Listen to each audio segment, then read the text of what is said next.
Mati juga seperti apa? Ya, alhamdulillah kita bersyukur lah, tentunya semua ini kan atas ridhonya Allah Subhanahu wa taala. Kita manusia hanya ikhtiar. Kita kemarin juga dikasih rezeki anak juga, itu kan udah mudah.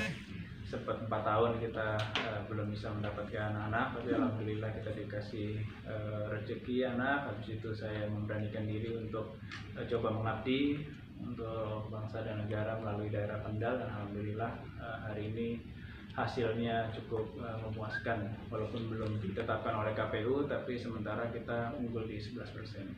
Boleh tahu Mas Diko visi-misinya seperti apa? Kita banyak sih, intinya kita ingin membangun Kendal ini dengan pembangunan yang pemerataan pembangunan yang ada di Kendal. Kita punya program untuk membangun dari dusun. Kalau Pak Jokowi program nasional untuk membangun dari pinggiran desa, karena skop kita ini dusun, jadi kita akan membangun melalui dusun yang ada di Kendal. Program kamu apa, berapa? 100-300 juta per dusun per tahun, dan kita juga akan rencananya Kendal ini akan kita coba untuk menjadi pariwisata dan industri, pusat pariwisata dan industri gitu. Karena Kendal juga kawasan ekonomi khusus, jadi ini adalah kawasan industri yang sudah di-plotting oleh pemerintah pusat. Insya Allah kita pemerintah daerah akan support apa yang menjadi program pemerintah pusat untuk membangun Kendal sebagai kota industri dan juga pariwisata. Caca suka untuk menjadi nanti apa mengikuti suami di sana. Persiapannya Mungkin harus ada belajar nggak sih sama teman-teman yang udah pernah jadi istri bupati gitu? Persiapannya sih kan Mas Diko bilang kayak, Beh, kamu tuh bakal jadi ketua ibu-ibu PKK di sana loh. Bener-bener harus bisa punya program yang baik yang bisa bener-bener dijalanin. Jadi nggak hanya sekedar wacana aja. Terus mulai fokus sekarang, kamu mau apa yang mau kamu fokusin gitu, di bidang apa aja gitu. Itu udah jadi pembahasan aku sama suami juga. Terus aku bilang, aku pengen fokus tentang kesehatan anak khususnya di sana. Terus habis itu kesehatan masyarakat plus kesehatan anak di sana. Aku pengen Kendal punya program Kendal lawan stunting. Aku pengen punya program misalkan ambulans yang bisa mengakses dusun-dusun yang mungkin jalannya kurang baik sehingga banyak masyarakat sulit untuk datang ke rumah sakit gitu. Suami bilang, oke, gini-gini. Makanya banyak kan itu yang namanya birokrasi itu kan ada tata caranya. Nah itu yang harus aku dan Mas Diko pelajari gitu. Ada pengalaman menarik dari Caca ketika kemarin nemenin suami untuk Kamarnya. Pengalaman menariknya apa ya Daya? Kayak kemarin aku ulang tahun, kan aku udah expect lah namanya Mas Diko pasti sibuk. Jadi aku udah yaudahlah tahun ini aku udah pesen balon sendiri, aku pasang di rumah sendiri, buat foto-foto sendiri. Itu dekoratornya juga nanya, acara makan-makannya jam berapa? Enggak ada acara makan-makan. Terus ngapain balon? Enggak ada sih, cuma pengen menyenangkan diri sendiri aja, foto-foto sama balon gitu. Tiba-tiba ternyata aku pagi-pagi diajak pergi ke sana di salah satu kawasan yang memiliki potensi pariwisata cukup baik di Kendal, dan orang-orang Kendal menyebut itu sebagai Ubudnya Kendal gitu. Dan itu Masya Allah view-nya bagus banget sih. Kita kayak bener-bener di atas, terus udaranya bersih banget.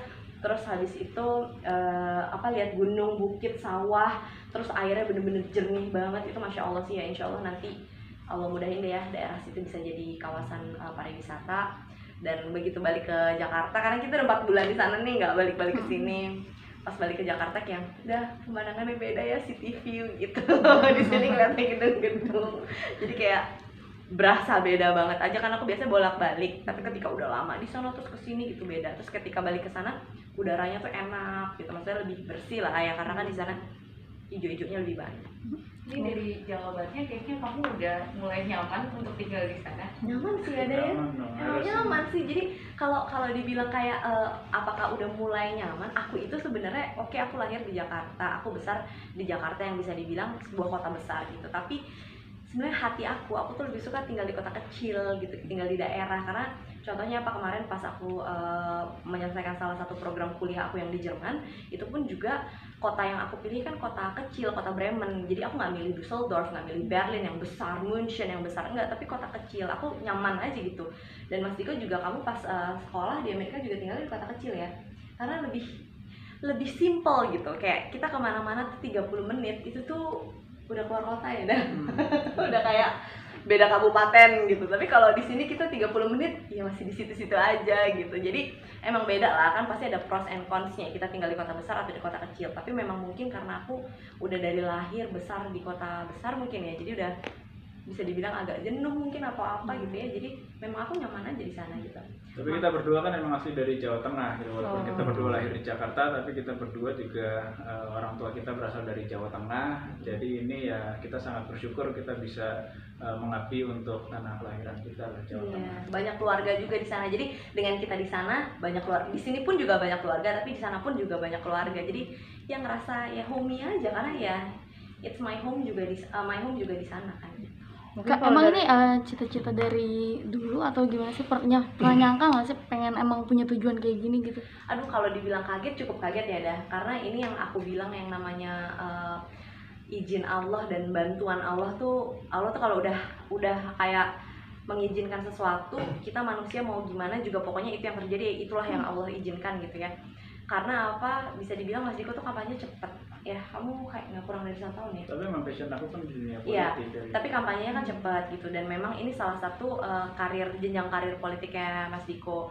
Kalau aku pun juga agak apa ya, bisa dibilang banyak sebenarnya. Aku tuh selalu pengen punya program ini, aku pengen bantuin, tapi gimana ya caranya gitu. Nah sekarang dengan suami aku insya Allah nanti akan menjabat sebagai Bupati Kendal, kan akunya jadi lebih gampang gitu untuk punya program-program yang sifatnya sosial. Aku pengen ini, pengen itu kan, ya insya Allah bisa jadi kebijakan di Kabupaten Kendal sendiri. Jadi ada syukuran dream come true sih. Ada syukuran buat sama teman-teman Caca mungkin. Nah itu uniknya. Jadi Mas Diko sebagai calon pemimpin di Kendal, beliau tuh udah nyontohin bahwa dengan adanya pandemi seperti ini, kita tetap harus bisa menahan euforia yang ada dalam hati kita gitu. Kalau dibilang seneng, ya pasti seneng. Kalau dibilang ya namanya euforia seneng kan pasti wah gitu ya, seneng gitu. Tapi Mas Diko kemarin nggak buka rumah ya Daya, karena kan keadaan lagi pandemi seperti ini. Kita juga harus menghargai pemerintah, di mana pemerintah sangat-sangat berusaha menahan untuk tingkat penularan COVID itu tuh benar-benar diminimalisir gitu. Jadi kitanya bukan karena kita senang-senang terus kita jadi itu. Jadi kemarin pun aku juga udah posting di Instastoryku bahwa maaf ya gitu, bukan yang gimana-gimana, tapi memang rumah kita tertutup karena kita memang tidak menerima tamu untuk makan apa euforia gitu tuh enggak gitu, karena memang untuk menjaga protokol kesehatan ini gitu. Kecuali ada beberapa teman-teman wartawan datang memang pada saat itu ke posko ya, kita ketemu itu pun juga dengan protokol kesehatan, selesai wawancara juga udah gitu. Jadi nggak ada yang makan atau apa gitu. Kak, ada nazar sendiri nggak sih kalau jadi tuh mau ngapain gitu? Gimana? Ada nazar nggak? Enggak sih, kemarin ya kebetulan kemarin kita nggak nazar sesuatu yang berlebihan, enggak sih. Kita juga kemarin lebih pasrah lah, kita ikhtiar aja ya. Kalau memang diberikan kesempatan ya kita alhamdulillah, kalau enggak pun juga nggak apa-apa. Iya, jadi memang mental kita udah kita siapin 50-50 gitu. Kalau menang alhamdulillah, nggak menang ya memang itu udah takdir Allah gitu. Tapi kan ternyata memang Allah mengizinkannya seperti ini gitu. Jadi juga nggak boleh terlalu yang gimana, kesenangan juga nggak boleh terlalu berlebihan, sedih pun juga nggak boleh terlalu berlebihan. Justru ada pemilih kamu yang nazar ya pas hari. Kalau ya relawan kita ada yang nazar gitu, dia kalau misalkan menang di jalan sejauh 30 kilo dari daerah atas Boja, itu kecamatan Boja sampai ke posko pemenangan gitu kan, ada itu ya, dan itu dilakukan. Iya benar-benar dilakukan. Nah itu akhirnya ngasih apresiasi gak buat mereka itu? Oh iya, semua relawan kita berikan apresiasi yang besar-besarnya. Gitu. Jadi yang nazar justru suka relawan-relawan kita sih. Anda pindah ke Kendal, bisnis yang di Jakarta mungkin gimana sih? Bisnis jalan aja kan, udah ada yang jalanin bisnis. Jadi kalau jalan sih jalan, karena kan aku juga selalu update kan, bisnis itu selalu aku update, per harinya juga aku selalu update gitu. Jadi kalau yang namanya bisnis kan aku juga punya tim, punya partner gitu, yang selalu kita kontek-kontekan terus setiap hari gitu, kayak strateginya apalagi yang harus kita bangun nih, apalagi yang harus kita bentuk nih, kayak gitu-gitu. Pelantikan nanti akan jadi kado